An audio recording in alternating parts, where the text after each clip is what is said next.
আইরিশদের কাছে লজ্জার হারে সিরিজ শুরু বাংলাদেশের।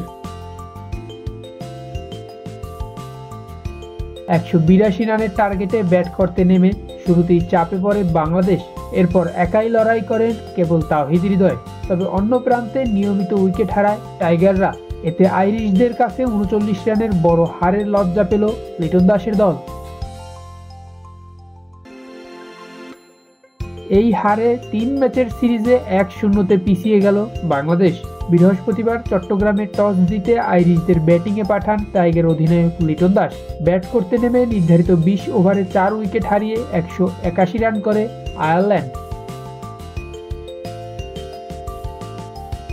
জবাবে ব্যাট করতে নেমে দলীয় ১৮ রানে ৪ উইকেট হারিয়ে ধুঁকতে থাকে বাংলাদেশ।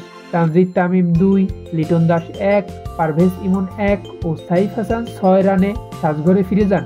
শেষ পর্যন্ত নির্ধারিত ২০ ওভারে ৯ উইকেট হারিয়ে ১৪২ রান সংগ্রহ করে বাংলাদেশ।